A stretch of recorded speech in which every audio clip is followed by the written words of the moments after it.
How to edit a circle on Life360. Hello everyone and welcome to Tech Talks.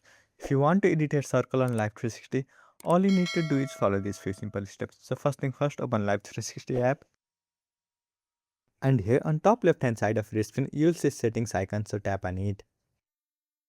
And then open circle management. And here you will find different informations related to your Life360 circle. So first is edit circle name. So if you tap on it, you can simply erase your circle name and then type a new one. And if you go back, you will see bunch of different options such as my role. So here you can simply change a role in your circle. And again, if you go back, you'll find different other settings like changing admin status, adding a new member to circle, or even leaving a circle in Life360.